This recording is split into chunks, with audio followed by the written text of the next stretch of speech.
Hi, everyone. Thank you so much for joining MASSP for what's probably going to be an interesting leader-to-leader session here with our colleagues from the MHSAA.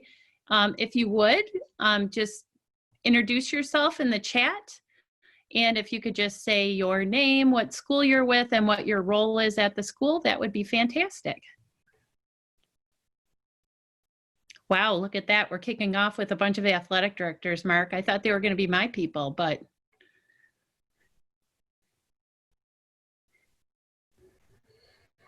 Oh, good. Here come all the principals too. So important topic for everybody. Oh, I see our friend Karen Lenar from Bear Lake. Always good to have Karen with us from MIAA. See some superintendents also. Always good to have our superintendent colleagues join us.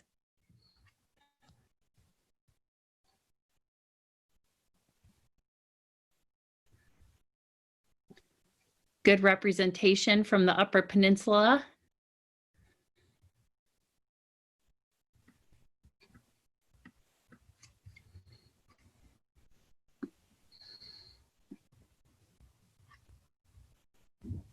Thanks everyone for checking in the chat. We're going to get started here shortly. See Kevin Polston coming out of the gate hot with a question. As you are coming in and just kind of putting introducing yourself in the chat, if you scroll along the bottom of your screen, you're going to see that there is also a Q&A option. We'd like you to enter your questions for Q&A into the Q&A box. Chat is just going to be for introductions today.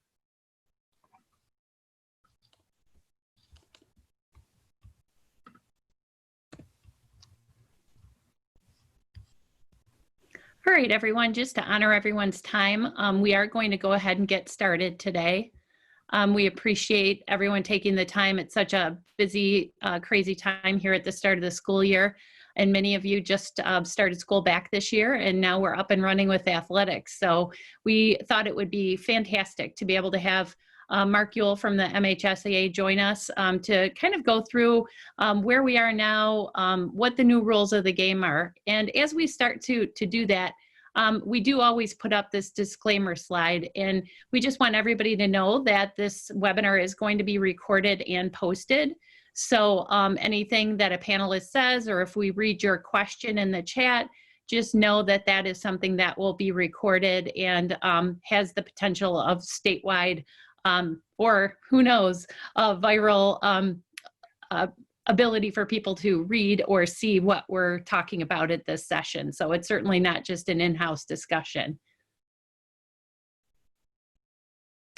Today's panelists already mentioned, we have Mark Ewell, from the Executive Director of the MHSAA, and we have Vic Michaels, who's the Assistant Superintendent, Archdiocese of the Detroit Catholic Schools. Vic Michaels has been on the Governor's Advisory Council, and he's also been a longtime member of the Representative Council. So he brings a pretty solid background and long-term view of what we're going to be talking about today. And then we also have Bob Kefgen from the MASSP staff, who's going to be talking about the governor's executive orders. And we also have Ryan Casey, who is our Director of Digital Learning, kind of checking on things from the back end. So once again, we appreciate everyone being with us today. Before we begin, I did mention that we have the Q&A function at the bottom of your screen. So if you have a question, please make sure that you actually post that in the Q&A and not in the chat. We are going to have Bob go through his presentation on the EO. We're going to have Mark talk about the MHSAA's guidance. We're going to have Vic talk about, what advice he's giving to his schools, and then we'll be taking questions at the end and making sure that we record these so that if you have to tune off at any point, you'll be able to pick up the recording of the session overall. So to kick, go ahead, Bob. So to kick it off, we just wanted to run through the three key executive orders here that are kind of dictating all of this. Those are Executive Orders 175, 176, and 180. To be clear, 175 deals more with gyms, although we read some of the requirements to also apply to school gyms, weight rooms, etc. 176 and 180 are the governing executive orders as it deals with school athletics. So I'm going to run through what these say, acknowledging at the beginning of this that these are relatively new and that there is some debate that I've heard about interpretation of some of this. So as we go through that, if you've heard different things, you may have heard different things. I've done my absolute best to read these carefully and by the letter. But I acknowledge at the beginning of this that I am not a lawyer. I only play one on Zoom. So take this with a grain of salt as I do my best here. While I know we have a lot of athletic directors on, and I'm sure that dealing with sports specifically is probably the biggest item, I do want to spend just a minute on Executive Order 2020-175, because that governs the reopening of gyms, including school gyms, weight rooms, pools, and other such facilities. Took effect September 9th, and it applies to gyms, pools, recreation centers, etc. Those can now reopen subject to restrictions, which include that equipment must be spaced 6 feet apart, masks must be worn by people at all times except swimming, but that does include while exercising. And the indoor facilities are limited to 25% of their normal capacity, while outdoor pools are limited to 50% of their normal capacity, and you have to enforce 6-foot distancing on pool decks. So that means that if you're going to reopen your weight room, you can do that indoors, but you got to space your equipment apart, make sure that your people who are in there either for a weightlifting class or a just exercising after school are wearing masks while they're exercising. Bowling alleys, ice rinks, roller rinks. I'm noting those, not that I think there are a whole lot of school roller rinks out there, but if you're the rare school that has a roller rink, you can open that, but only for organized athletics, not for anything else. Some other facilities requirements, and again, these were written primarily for private gyms and other facilities, but as I read them, they would apply to schools too. And I haven't seen any guidance from Troon or other attorneys on this, so check with your local attorney if you have some questions about it. But those requirements, among other things, are to keep detailed entry and exit logs, provide equipment cleaning products, make available hand sanitizer, disinfecting wipes, soap and water, etc. Regularly disinfect your exercise equipment, including immediately after use, increase ventilation, and the other things you see on this list. The entry and exit logs are going to be a particular challenge in some cases for schools. If it's part of a class, obviously you have a class schedule and a student attendance list. That would probably suffice, but if you've got maybe the custodian running in and out of the room during a class, make sure you probably want to make sure you're noting that. The reason for all of the entry and exit logs is for contact tracing in the event of an outbreak. And you want to be able to know who was there so that you can track it down later in the event there was something tied to that. But these are new things, new requirements that schools haven't had to deal with before, just worth noting as you're moving forward with the school year. Jumping ahead and digging into the meat of the school athletics executive orders 176 and 180, I'll note that these two executive orders apply to all organized athletics, including school athletics, but not just school athletics. They will also include private leagues, so Little League or Travel League or indoor soccer or whatever else you happen to be playing. Everybody's running under the same rules. These EOs relax the 6-foot social distancing requirements for athletes who are training, practicing for, or competing in an organized sport. And instead of mandating 6-foot social distancing, participants must wear facial coverings except when swimming, or consistently maintain 6 feet of social distance except for occasional or fleeting moments. And that last bullet is one that was clarified in Executive Order 180 that came out last night. And that's specifically in response to the concerns about whether or not you need to wear face masks while doing tennis or cross country or other activities. I know we were talking, Mark, and we were talking before all of this started, and I have heard that he has a definite answer on the question of masks during cross country, so I'm not going to steal his thunder. Under those two executive orders, spectators are limited for indoor events to 2 designated guests per athlete. Outdoors, except in regions 6 and 8, you can either do 2 designated guests per athlete or 100 people total, including athletes and coaches. For outdoor athletics in regions 6 and 8, you have different event regulations, 250 total people, or if your event is at a stadium or arena, 500 total people. I've read MHSAA's guidance on this. I saw that they had slightly different limits. Mark, I just want to acknowledge that because you guys may be reading it differently. But as I read Executive Order 176, the 250 person limit applies outdoors only, and you can go up to 500 if you're doing it at a stadium or arena. Concessions are prohibited at indoor athletics. The EO is silent on outdoor athletics, though you'll want to probably check all the other EOs and maybe check with your legal counsel about things like boosters providing concessions and stuff like that.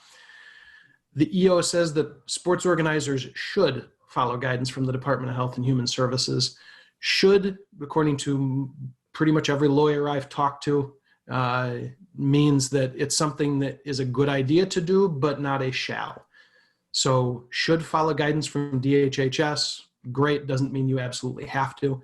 And DHHS guidance says that contact sports pose a high risk of transmitting COVID and should be avoided at this time. Again, another should there. So those are the contents of the EOs. The other thing I want to mention is 2 designated guests per athlete. There's nothing in either EO that specifies what it means to designate a guest. Does that mean tickets? Does that mean you have to have their names? It's not clear what designated means. Again, legal interpretation wise, I haven't seen any guidance on this yet. Nothing from any of the major school law firms, nothing from the governor's office, beyond the contents of the EOs themselves. I know Mark, I think, alluded to the fact that MHSAA is going to be putting something out shortly, if it isn't already out, regarding what came out last night with EO 180. In the meantime, we know that the governor's office has asked us for questions. What questions do people have? And we are in the process of working to compile those. In the interim, we urge you to check with your local legal counsel if you have any questions or if there are any discrepancies that you want checked, since as a district, your local legal counsel is going to be the one defending you. For the purpose of collecting questions, we have created a Padlet where you can submit a question, you can see other people's questions, you can upvote really good questions, and you'll see that there is a link to that in the slide. Ryan, I think, is also going to put that link in the chat so you can get it, and we'll of course include it in the email that goes out after all of this with the information and the slides that were shared today. Mark, I'm going to stop sharing my screen and turn it over to you and let you take it from here. As we're transitioning, I did dismiss some questions that Bob answered, and there are a couple of EO related questions, so Bob might be able to answer those in writing as Mark is starting his presentation. Good afternoon. Everybody see the MHSAA slide? Yes? Thumbs up? Good? All right. Great to be with you. Appreciate the opportunity. Thanks to Wendy. I am going to, in the interest of time, try my old baseball days. I'm going to try and throw strikes here and work quickly. Do know, Wendy, that when I'm done, I will email the entire slide deck to you in a PDF, and it can be shared with everyone or posted. Just know here that if there is a need to take notes, every one of the slides that you see them, we will share. The really quick history. So our entire game plan and focus really started actually going back to April, but really in earnest on June the 30th to where we had the roadmap. I know Kevin Polston is on today. Vic Michaels, who joins us, were both part of the Return to School Task Force. The roadmap said that athletics could take place when we were in phases 4, 5, and 6 with no published metrics, no published conditions, or no published exceptions. So it didn't say in these phases only these sports can be played. It was very general and open-ended.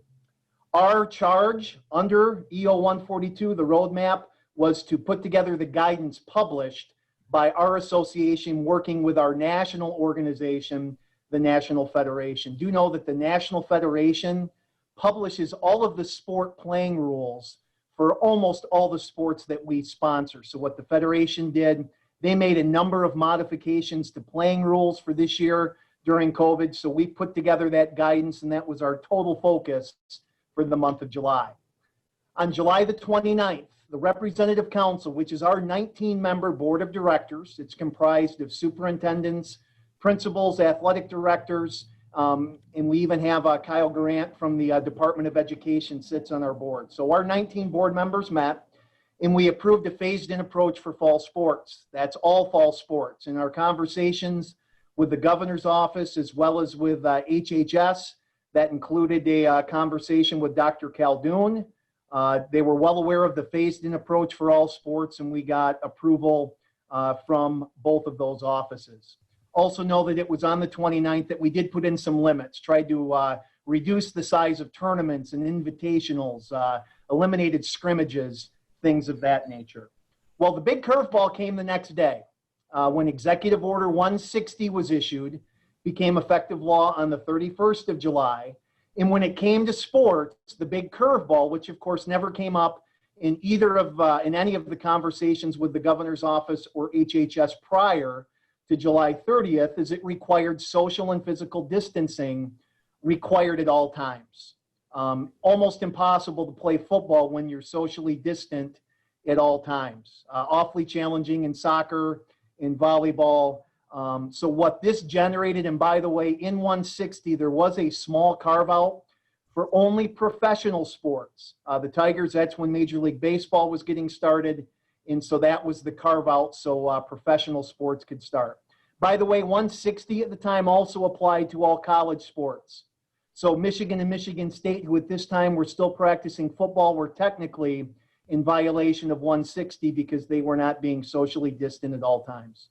Our change as of the 1st of August really then became of a question and answer back and forth with the governor's office as we tried to get answers, interpretations, and clarifications on how 160 was going to impact fall sports planning. Like many of you, I'm sure that we felt almost on a daily basis like the picture here on the slide, to where you pull up somewhere and the sign clearly says do not enter, but enter only. We understand that in this back and forth, there were numerous contradictions. In cross country, for example, we all know that you can't maintain social distance at all times. That's a fact.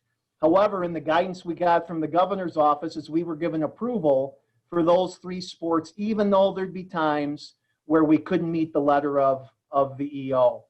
Conditional approval was given for the next group, but that condition was outdoor practices only for soccer, swim, and volleyball in those 6 regions of the state that could not yet get indoors. And then we also did receive approval for football to move forward in that first week, starting on August the 10th, but it was EO 160 that was cited of why football could not move forward at that time into padded practices and then to games, which led to our council making the initial decision on August the 14th to postpone football to the spring. Again, I apologize, I'm moving quickly here, but you will have access to all the slides. So after we decided to postpone football, it started a 3-week waiting game. We continued to be all in, pushing every single day to allow soccer competition to happen and for our young women to get into the pools and the gyms for swim and volleyball. It was also during this time, as we were on the sidelines, that all of these non-school football opportunities were cropping up everywhere. We kept pushing on indoor facilities to open. We kept pushing for soccer to be able to compete. And what it really led to was frustration and lots of inequities between those parts of the state that were open and parts that weren't. by certain sports, by certain demographics, a number of different inequities that we continued to cite and point out on a daily basis. As a result of that feedback, we then moved to more frustration with finally some professional and respectful, but yet some public frustration that for nearly 3 weeks we were asking for answers and guidance and we just weren't getting very far. Well, where this, excuse me, led us to was last Thursday, and that's when EO 176 was issued. This essentially removes all restrictions on all amateur sports, both school and non-school. This also would apply to sports at the college level. I think the first big takeaway from the day is that the question, well, who put football back on the table? And all I can answer it was not the MHSAA. When we were told on August the 14th that football could not move forward under Executive Order 160, our council had no other decision but to postpone football to the spring.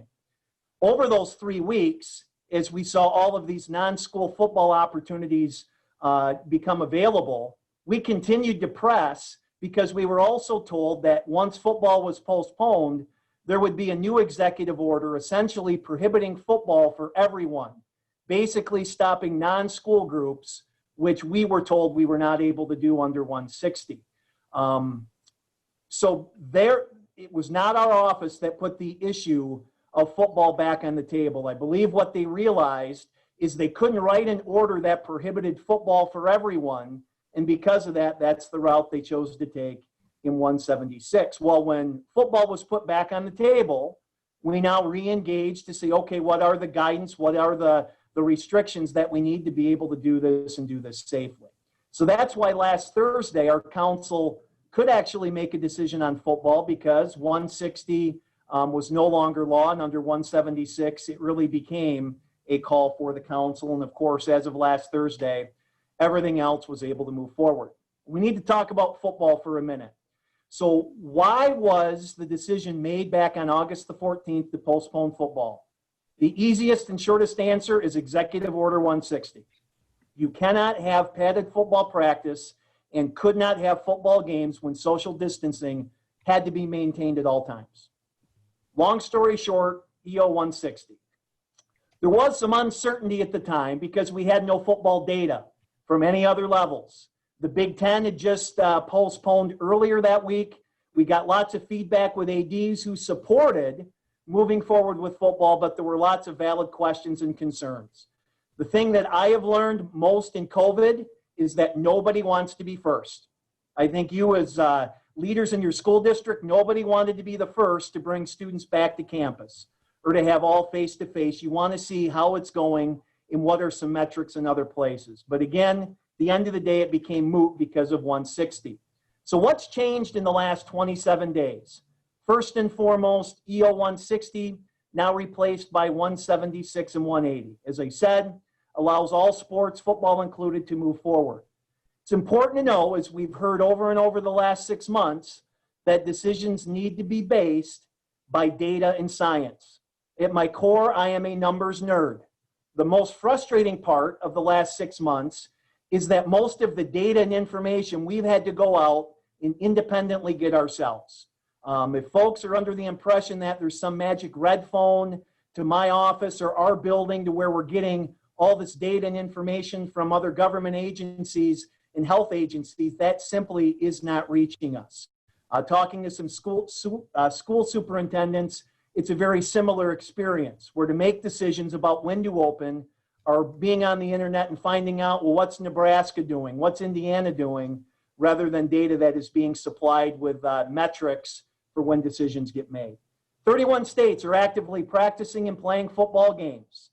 Those states, including our 2 neighbors to the south, which I'll talk about here in just a second, have reported 90% plus of football schools competing each week, with many states already reaching almost the halfway point of their season. So let's talk about some science and data. I think we first have to start out, and we're only going to use our 2 neighbors to the south. That's Michigan, Ohio, and Indiana. When it comes to COVID, you can see these are, it's all data here over the last week. You see the daily new cases per 100,000. Michigan is the lowest of those 3 states. Infection rate, very similar to the other 2 states. Our positive rate continues to be significantly lower than the other 2 states, as do our cases per day over the last week, as well as deaths. So let's take a little bit deeper dive. Some would say that that data would suggest that the numbers are higher in Ohio and Indiana because they have been moving full speed ahead with sports much earlier than we have. Well, let's now dig next level down and look at the data. I think you have to start with August 1st. This was a date before any of the 3 sports had started any kind of organized fall practice. All of us were doing a variety of things in the summer, but you look at new cases. You see the 3 scores there on August 1st. 8.3 for Michigan, 10.9 for Ohio, 12.2 for Indiana. You now look down as of today's data. You look at Michigan, 7.2. Ohio went from 10.9 to 9.0. Indiana, a slight uptick. You then look at positive test rates. You look at the August 1 data versus today, and you could not draw the conclusion, at least based on these numbers, that Ohio and Indiana are seeing any higher of a positive test rate because athletics are back in full swing. And that same could be true for average cases over the last 7 days. Look at where you were on August 1st. Look at where we all are in terms of September 10. Ohio's actually seen a significant decrease in their average cases over the last week since sports have begun a little over a month ago. Well, now let's drill down one last step further, and let's look at football specifically in our 3 states. Our 2 southern neighbors both started practice on time. Indiana is currently in week 4 of their game season. Ohio is currently in week 3. You see the number of schools playing this fall. In Michigan, as of today, we only have 8 schools opting out of fall football. That number was higher a week ago, but after last Thursday's change in the EO, followed by our council's announcement, we're now down to 8 that are passing on this fall.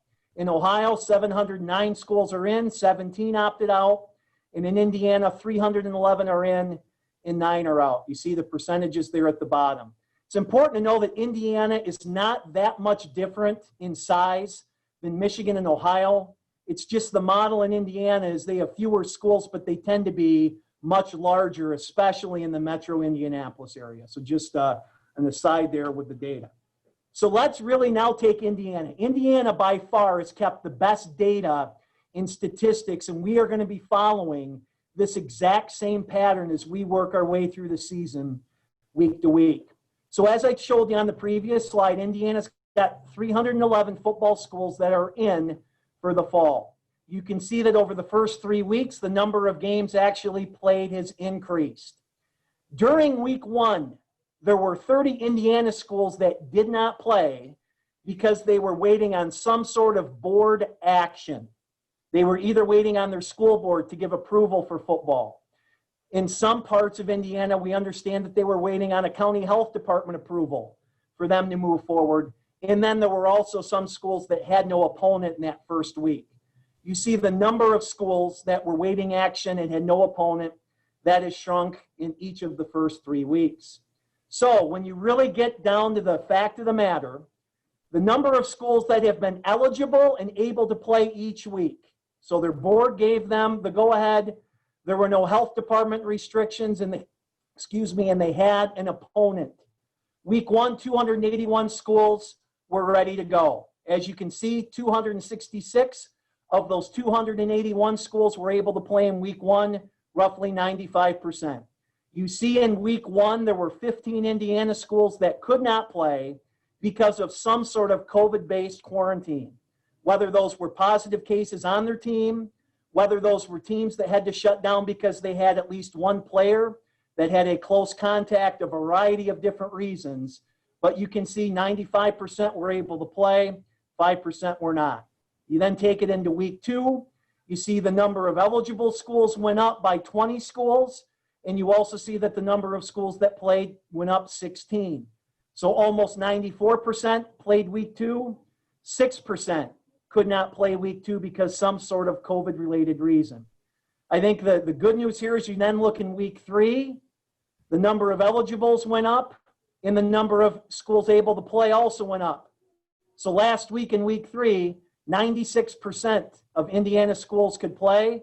Only 3.7 schools, 11, were unable to play because of COVID-based data and reasons. Other trends I'm not going to spend time. Again, of the 31 states, we could give similar stories, but I think it was important to give some specific data as it relates to our neighbor to the south in Indiana. What I have heard from my colleagues is the challenges and the real issues that they've had in some pockets of the country have been in volleyball, not football, because of the indoor nature of the activity. So the challenges have really dealt with volleyball, and also in some states, challenges have dealt with spectators. This is all data that simply did not exist back on August the 14th. A few other things that have changed the last 27 days, Big Ten football plans. I don't know, based on the news leak or today's tweet, of what they're actually planning to do. I can tell you that 4 Midwest indoor facilities have been contacted by the Big Ten inquiring about facility availability in October and November for fall Big Ten football. So I guess we'll all just need to see what comes of that. We did have a successful first week to football. We've had a lot of other states that have used our policies and procedures. I do believe that the big risk of non-school sports is real. If we don't offer programs for kids, kids are going to go somewhere else and play. And if we're really concerned about our academic year, by allowing kids to play on non-school teams with several kids from different schools playing sports and then them all coming back to our school communities, we think that's a much greater risk than it is with our kids in the safest environment possible within our school communities with our school coaches as trained professionals. And health and safety, certainly COVID and that minimization risk needs to be part of the conversation, as well as mental health. We, along with MASSP, we've done a ton of mental health things, really going back to our involvement in the spring of 2019, and this continues to be a big focus. And last but not least, things that you've certainly heard before, sports do keep our kids motivated, especially our at-risk kids, especially when our at-risk kids are having to learn online, whether that's exclusively or at least partially. You know what? Sports might be the one thread of normalcy that some of these kids need in the worst way this fall. And the other thing that I have heard from superintendents, we get the optics and perceptions about schools that start all online, but how in the world can we have sports? And again, I haven't gotten these in any public declarations, but what superintendents have shared with me privately is they're actually encouraged that bringing kids back to campus first in small cohorts of individual sport teams with the same adults every day, that they're learning some valuable lessons that they can use when they start to bring more students back on campus after 2 weeks, after a month, whenever that may be. So here's really the crux of the issue. And I think what a lot of, and I see in a few of the questions, what you want to hear. As we got close to EO 176 being released, the governor's office made it very clear to us that there would also be non-binding guidance from HHS that would come out with 176. If I had a nickel for every time in those conversations I heard that office use the term non-binding, I'd be a much more wealthy man than I am today. We asked the question point blank. Under EO 176, along with the guidance, can football be played this fall? With the guidance and with the EO, and the answer to that question was yes. It was not a qualified yes. It was not a, well, yes, but we still don't think you should do it. Because remember, if there was science and data there, and we, again, didn't put football on the table, we were not actively advocating, but when football was put back on the table, we firmly believe that if it can be done safely, as I said earlier, it can be safely done in our programs first and foremost. And we got no red flags, because if there were real red flags, then why not just stick with Executive Order 160 and allow those other sports to move forward? So in HHS's current guidance, the issues are with football, soccer, lacrosse, wrestling, ice hockey, and basketball. Of course, as Bob said earlier, with the word should. And I think Bob's analysis and definition of what most attorneys will tell us, about should is right on the money. So what we have tried to do is to be good, positive partners with all of our state agencies. We have tried on a daily basis to update all of the COVID data and metrics that we have available to us. An important question that we asked during this process before the new executive order was that if football was moved to the spring, could it be played with parts of the state in phase 4 while others were in phase 5? And that answer each time came back is a definitive yes, which then led, I think, to a very logical question. Well, if that's the case, then why can't we pursue this this fall? And the early answer was because of EO 160. And then after 176 was apparent it was coming, again, the answer still continued to be yes.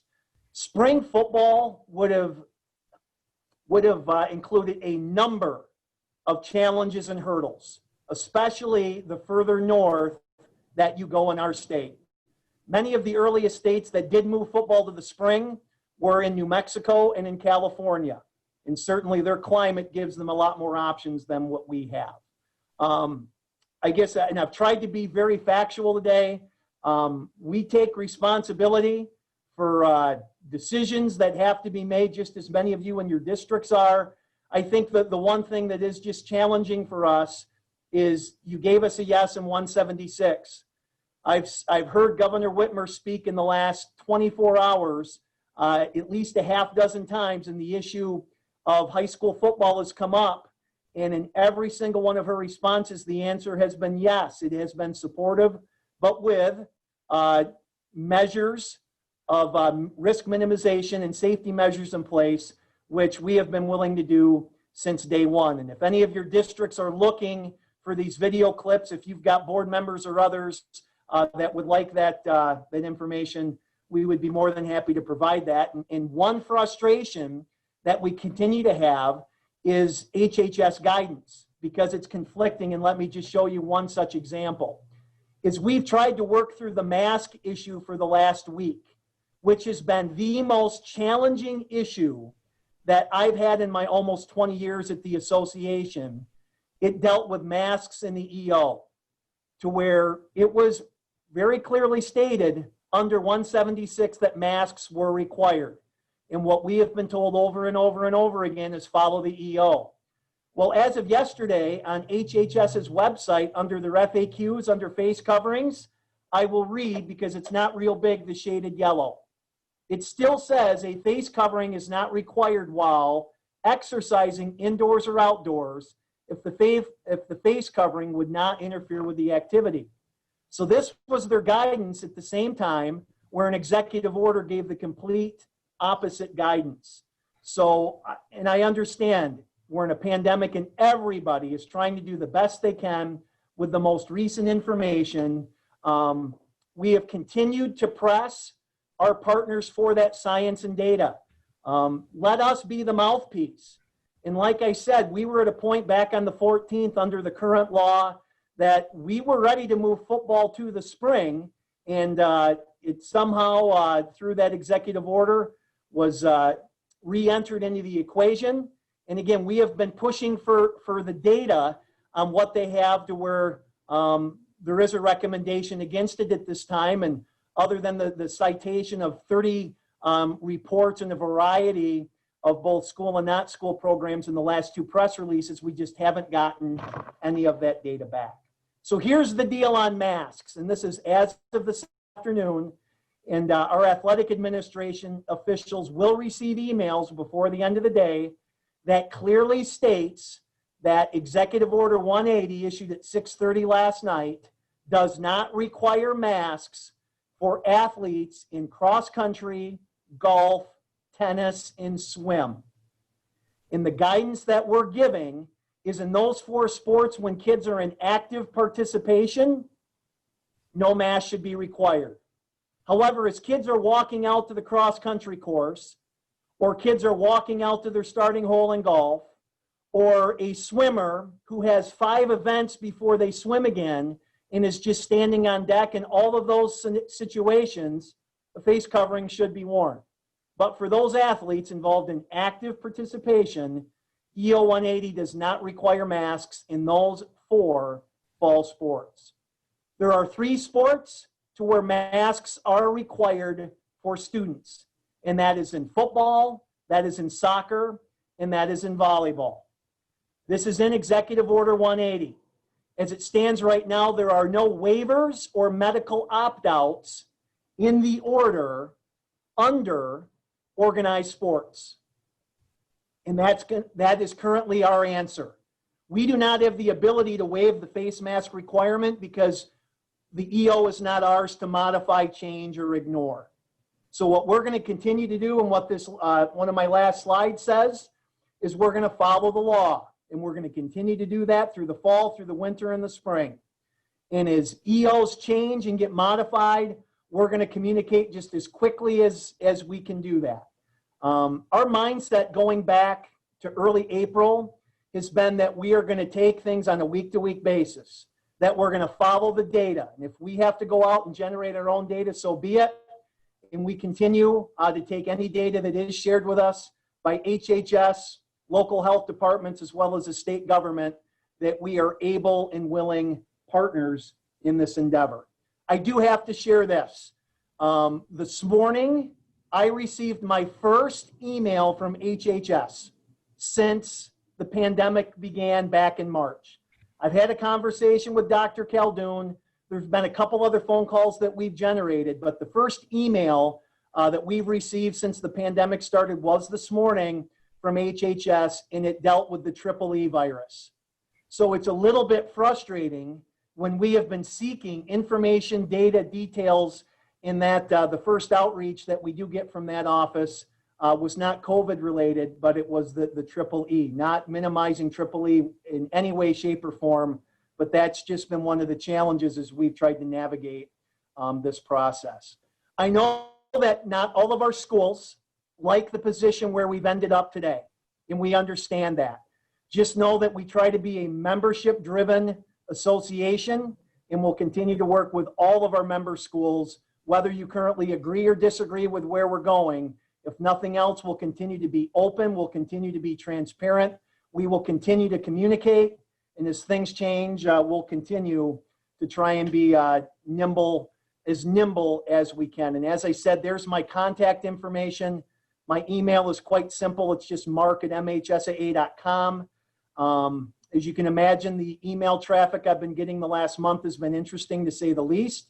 Do know that I respond to everyone I get from a person with one of our member schools, a school administrator of any position, as well as our coaching staff. And so with that, I know Kevin is on and he was part of the task force.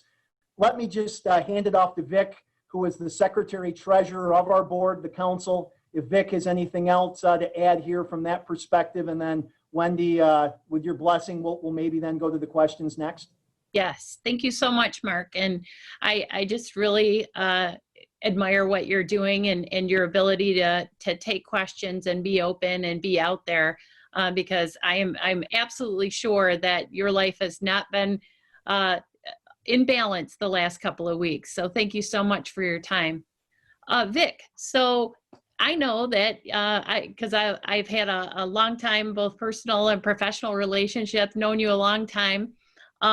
You know, you work with the Catholic League and in the schools in the Catholic League, and you've also been a member of the Governor's Council. You've also been a member of the MHSAA Council. What advice are you giving to member schools right now? I'm sure you're seeing a lot of the questions in the queue, and those are probably things that you've heard from your member schools. So what's some good advice from a sage leader like yourself? Yeah, thanks, Wendy. I like how she said sage leader. I asked her why she had me on this thing. She should have had Kevin as a member of a much more valuable member of the Governor's Advisory Council. And she said, well, you're the veteran voice of athletics, her polite way of saying I'm old, I think. But first, Wendy, I want to hand it to Mark for a couple of things. I don't know how he does it, honestly. We talked last night for quite a while. This morning we were in a Zoom meeting at 8 with attorneys and lobbyists, and that went for a few hours. And then another couple hours on an executive committee meeting. And when that ended, it was a nonstop stream of emails and texts. And yet he still found time to write how I spent my summer vacation and put it on a slideshow for everybody to see. So just incredible work there, Mark, with the information you gave. I'm going to keep this short because I saw a lot of those questions and I can't wait to hear Mark answer them. So, but I do want to say a few things about the inconsistencies. There are so many of them between not just the executive orders and the DHHS, but the roadmap itself. And that's where my schools are struggling the most. For example, we're not, because of the roadmap and our preparedness plans, we're not letting visitors in the building. Nobody is, right? You just can't let a visitor into the school building. They've followed that guideline since day one. And most of the schools I oversee have been in session for 3 weeks now. But now for volleyball, we're asking our schools to allow not only opposing team members in, but another pod, another community coming into your building, but also allow spectators for that event. And our schools are really struggling in particular with the indoor event of volleyball and whether to allow spectators or not. It's just a big inconsistency that they're having trouble dealing with, along with the fact that neither of the new executive orders speak about monitoring or screening participants or spectators as they enter your facility. So now we're asked for another layer here, and you have to do that, as Bob mentioned earlier, because of the contact tracing that the health department will require in the event that somebody tests positive from that event. Rather than having to shut down or quarantine an entire group of people, they need to know who was there, who was in close contact, and so on. So those things are going to be important. Also missing from, as far as we can tell from the latest order, is any exception to wear a mask. We know that in the roadmap there are students who have medical exceptions that would allow them to not wear a mask in a building. There is no exception right now for athletics, and that I believe that will be coming out more clearly in an FAQ from the governor's office, but that could potentially be a very difficult situation for kids with asthma and so on who just can't medically tolerate wearing a mask. Those are just a few of the things. Some of the ways that we're handling it is, at least in our league, if a school is not allowing spectators to their home events, then we are not allowing them to bring spectators to an away event. So we're kind of thinking that if the community feels like it's an unsafe environment for their spectators to be in attendance, then we wouldn't want that unsafe community to travel somewhere else and let them in. So it's really more of a safety issue, not an eye for an eye type thing. Like, you didn't let us in, we're not letting you in. And the other issue that we're having and we're trying to deal with, many of you know that throughout the summer, executive orders were violated everywhere, every day in baseball. There were little leagues, youth leagues, travel leagues, all over the state in direct violation of the executive order. And we started soccer in this state last night, and a number of schools just blatantly did not wear a mask or took the mask off once the event began, which will continue to be a problem. So we have some school administrators who have decided that if that happens, they are not playing that opponent.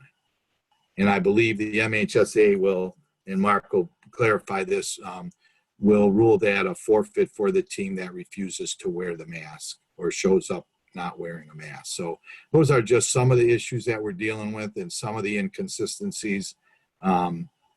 It's going to be a very difficult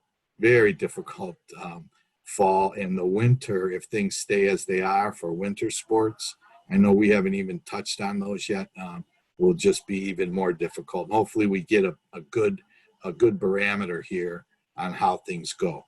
The one thing, and Mark did touch on this with the other states, the one thing we found in our schools as this relates to our roadmap, we have 88 schools, K through 12, 88 school buildings. They've all been in session for a minimum of a week, some of them as much as 3 weeks. We don't have one case transmitted while at school. I think that our schools that are able to be in person and follow the direction of the roadmap, that's the safest place for our kids to be. We don't know where they're at the rest of the day or what they're doing, but we know for 7 hours a day or so, they're in the safest place they can be, masked up, socially distant. All the adults are masked. We're taking temperatures, asking temperatures, doing all the right things, and we're not transmitting that virus. So that's been one very, very positive sign so far.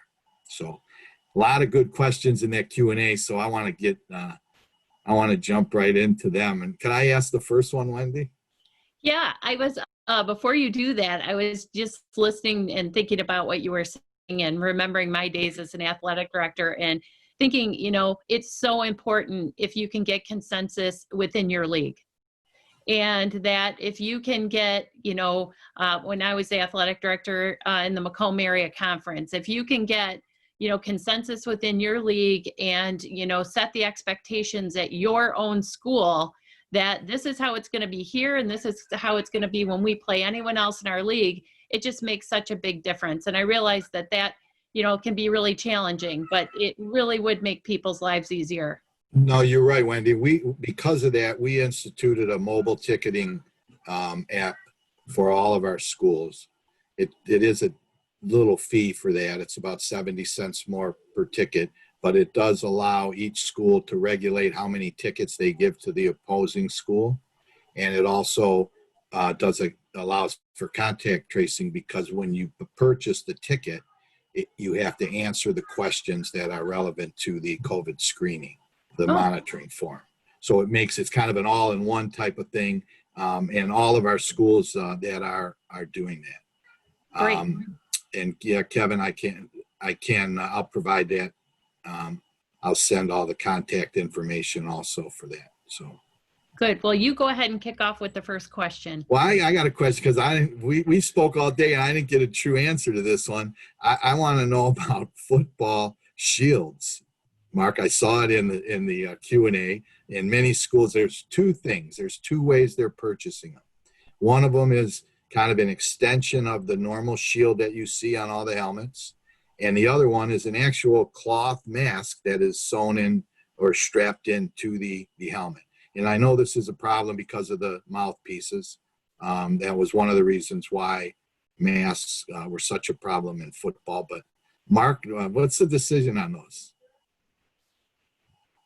So of course, what Executive Order 180 did not do is it did not define facial coverings for the purposes of organized sports. And there are a number of different definitions in different executive orders. So in consultation with our legal counsel, the current guidance that we're giving, and of course this is as of today, and if an executive order changes this, it will change accordingly. But right now, a traditional cloth mask or fabric mask of any kind that can be secured, a gaiter, which is the neck style facial covering, a fixed helmet plastic shields that are 100% clear. So that would be the clear shield that you've seen a lot of players who have it for the eye protection, but they call these a splash guard. So that clear would have to extend and cover the entire face mask. That would also comply. And I'm going to kind of just show this as an example, but we're also seeing some manufacturers that are now selling a mask type product that does hook to the athlete's ears, and it is on the inside of the helmet. That's a cloth or a fabric style. Those would also, what we currently understand, would comply with 180. So in that email that is getting out, we do talk about all the different kinds of masks that would not be prohibited to comply and meet the requirements in EO 180 for soccer, volleyball, and football athletes. Obviously, the helmeted sport in the fall football, that's going to be different with the splash guard and with the interior masks than what volleyball and soccer would have. For everyone that's tuned in, know that we may go just a little bit beyond 4 o'clock, but we'll keep recording. So if you have to tune out, we'll keep recording and you can check back as we're going through these answers. So Mark, related to those masks, do you consider that like a piece of sporting equipment? So, you know, like an official who sees a jersey untucked, they would, you know, tell the athlete, you need to tuck that back in to be able to participate. Is that how masks are going to be done if a student's not wearing a mask, or if it's around their neck or something? Is the official going to direct them, or is that the responsibility of the school? So I think an official, first of all, should say and address something. Do know that this does not give officials the ability to throw a flag, to call a technical foul, to eject someone. Instead, we would stop the contest and we would make that known to game management or event management, to where this is a local issue. Officials have a challenging job enough without now becoming the mask police. Certainly in those cases where the mask needs to be moved up, that would be the first step in handling that. And also know there has to be some common sense involved at some point. That let's say that somebody's wearing a mask and we're playing soccer in a rainstorm and the mask is broken or is fallen apart or comes down. We're just going to have to use some of those situations where we're going to have to take on a case-by-case basis under the circumstances and handle those what ifs. And we will develop some FAQs that we get as time moves on. But Wendy, that would answer that question. And let me also speak to masks and officials. So do know that EO 180 and 176 only require masks of one group, and that is students. That is student athletes. There is no requirement in the EO for any other groups of people other than in other EOs where it talks about when you leave your home and can't social distance and those things. Our guidance since July is that coaches wear masks. Student managers, statisticians, game operations staff, spectators, media members, except for those that have to broadcast or have PA responsibilities, those are an MHSAA requirement. So those folks who are not actively engaged in our participating, it makes very little sense if the law requires that of student athletes, but doesn't require that of those observing or watching. Now, the one small carve out we currently have does deal with officials. That in soccer especially, an official is running in many cases as much that center referee as much as any of the athletes. And there are times where an official has to use his or her voice to de-escalate a situation. And many times, if a soccer official is any closer than 6 feet to the kids, we're doing a poor job, because when you're that close, you can't see what's going around. And that's an old 20-year college official talking that way. So right now, officials are required to wear coverings when they arrive on premises, when there's any pauses, breaks in the action, halftime, and then until their departure. But what we do allow is for some discretion to be used when they're actively officiating. So that soccer official who is running the center outdoors 6 feet apart, that's a time where they could use their discretion. Certainly a volleyball official does not have those same cardiovascular challenges that a soccer official does. And I can imagine more guidance coming for our officials specifically during the fall, and then certainly into the winter when we're all inside. But do know this, that if a school district who, as the employer of the independent contractor for regular season events, says, you know what, when you work at our place, there is no discretion. With everybody else wearing a mask, you're going to wear a mask or you're not going to work. And that certainly is a condition that local schools can make. Potentially, we could end up there as we do get some more feedback and some more guidance, but I did want to address the officiating issue because I did see that that is appearing. Do know that we do have COVID-related guidance for officials that, again, we published in late July. It's a change in mechanics, coverage, spacing in some respects. So there have been COVID-related training that's now gone on here almost 2 months. So I'm just, as I'm going through these questions, some of these things are like legal liability type questions. And personally, I don't feel that that's your place to answer those questions. Neither do I find those questions to be things that MASSP is going to answer. What I would ask is, you contact your district's legal counsel if you have questions that really are around liability. And the other thing, if you have a direct question about a liability, it could be something that you put into the questions we're collecting for the FAQ for the governor's office. So if you see me skipping any question that has the word liability in it, that's why. Wendy, if I could, the Archdiocese attorneys have indicated that the language on the health questionnaire that the MHSAA provides is suitable and fine for liability issues, that there needs to be nothing added for COVID or anything like that. Okay, well, that's a great clarification. How about, Mark, John Dignan was asking 10 days to get ready to play a live game after being off pretty much for 3 weeks. That seems, in his opinion, to be pretty quick. How are you feeling about that, or has there been any discussion about that? So in our handbook, we do have a minimum number of practice days in terms of calendar days that have to be met, as well as an individual number of practice dates that also have to be met.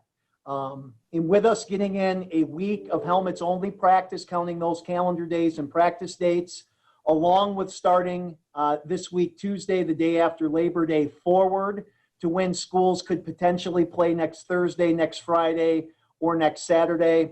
All of those minimum requirements for health and safety reasons would be met. And of course, we have now put in a number of football-specific regulations over the last few years about how much contact is allowed during practice time.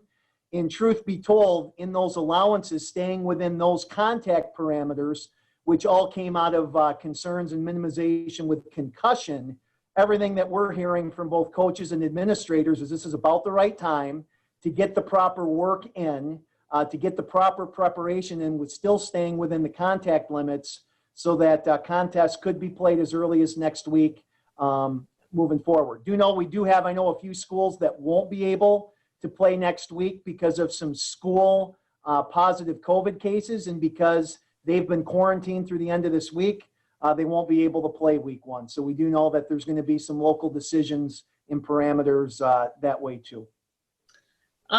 So this is kind of another rule related question that Greg Edding posted. Clarification question: using the 5th quarter rule, can schools place underclassmen like whole JV team on the varsity roster to add more spectators for events?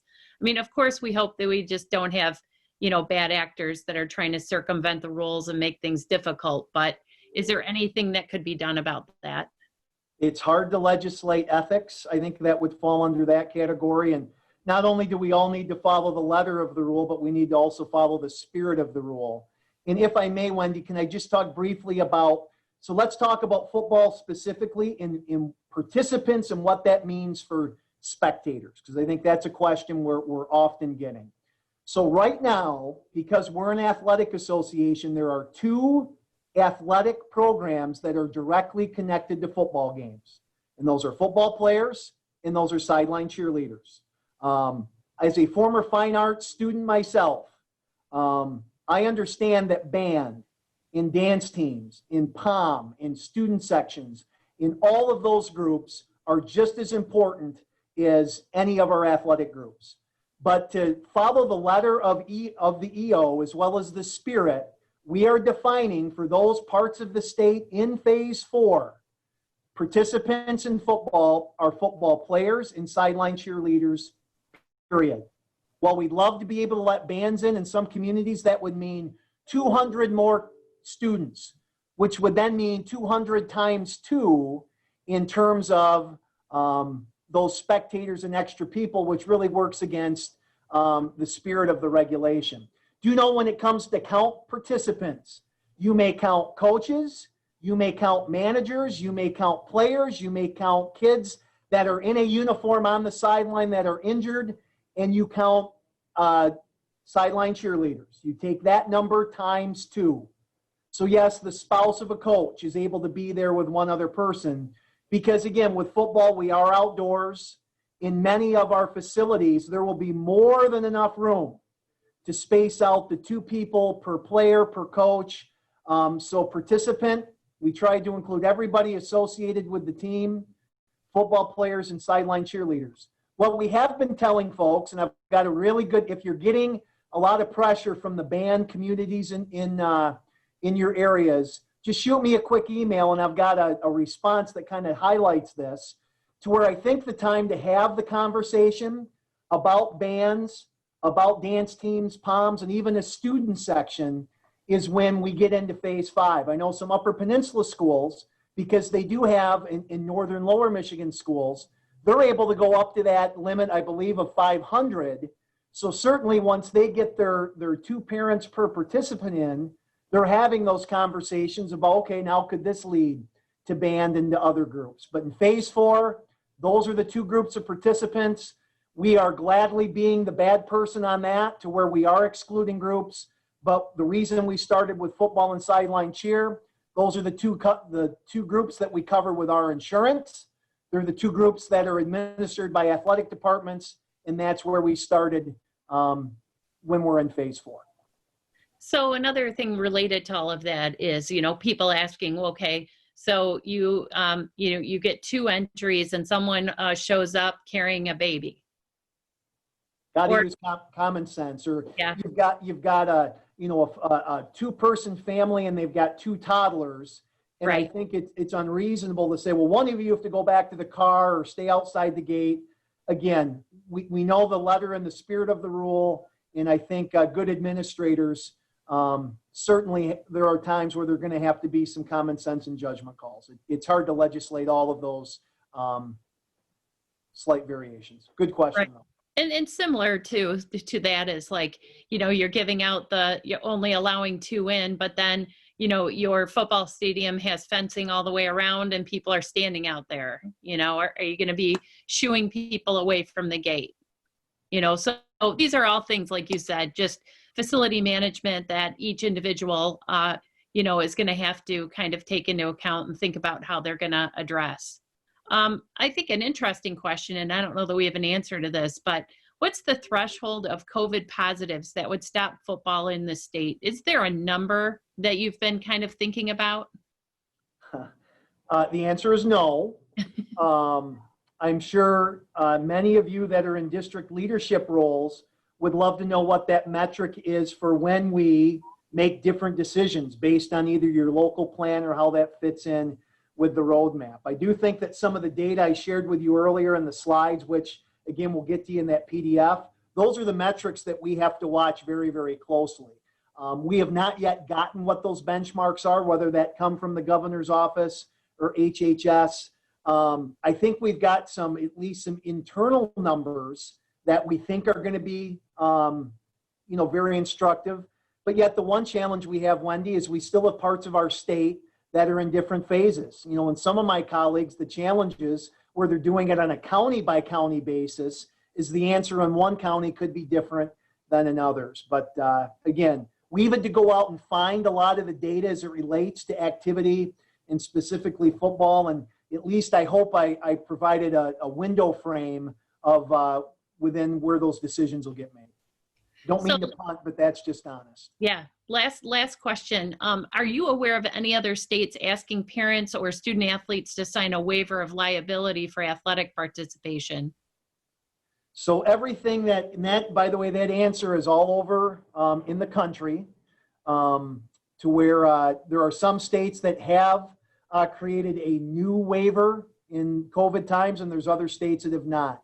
What our legal counsel has told us, that even with us allowing the health questionnaire, because kids were not able to get access to that physician for another physical for this year, that even with the health questionnaire, that the current sign-offs that are required by students, by parents and guardians of those minor students, that all of those legal sign-offs and acknowledgements do protect us, to echo what Vic's attorney said, relative to our current physical and the questionnaire form that council did not believe that an additional waiver, an additional piece of paper was necessary. So I think you can always do those kinds of things just to insulate yourselves more, but the reality is that those things won't stop litigation. And if litigation does come, legal counsel told us that that was their advice, which we followed. So I lied. There was one more that I think bears worth our time today. So football playoffs. I read that all teams are going to be in the playoffs. But is there going to be more information about, what that's going to look like, and when do you anticipate having information about that? Soon, within the next week to 10 days is our goal. The first challenges we had to have seen all of the fall schools that are in and participating. So we think we've identified that entire group, which is set. The next step will be then to identify the number of schools that we have. And then you've got to go to the back end of the season and say, okay, how long do we want the tournament to go? If we want the tournament to end Thanksgiving weekend in a 5-week tournament, with everybody getting in, what you may have to do for this 1 year is increase the number of divisions, which might mean redrawing lines of those regions. Or we say, you know what, we stick with the current divisions, but let's just extend it for another week into that first weekend in December. Well, that's a roll of the dice with our weather. I think our tournament ending at Ford Field in front of any spectators or a limited amount of spectators, I just don't think is realistic. But we need to know how many schools we have playing. We're close to having that definite number. Then we need to determine when do we want it to end. And then that will lead us to how many divisions, how can we do this? It was important to put everybody in so that every school varsity was a guaranteed 7 weeks of games, which, by the way, there was no spring model that would have done that. It was really looking at 4 or 5 week seasons. So by guaranteeing 7 weeks of play was important. And then it also reduces a pressure of you do have a case to where you've got a quarantine and we can't play, or we lose an opponent at the last minute and we can't play. Well, now we might not get into the playoffs. It just completely eliminated, not saying that folks in competitive situations would be involved in any gamesmanship, but we just thought it'd be best just to remove that issue right from the table. Yeah, thank you for that. I think that was a wise decision. So I really appreciate your time today, Mark. And is MHSAA keeping an FAQ or starting a document like that? So the email about face coverings was sent out about when we were beginning. There will be a full fall sports update document that will have, certainly it'll include the same information about face coverings, but it will include the things about participants and crowd sizes and bands and out of season work and all of those kinds of things. That should reach everybody by the end of the day tomorrow. Fantastic. Thank you so much, Mark. And I really do appreciate your willingness to step out there and put yourself in front of all of these administrators and answer the questions. And MASSP has always appreciated the partnership with MHSAA. So if you have information you'd like us to share as well, just to make sure that it gets out to the masses, I know we're happy to distribute that. And I'd like to thank you, Vic, for sharing your thoughts as well. And Bob, nice job covering those EOs. So thanks, everyone. We appreciate your time.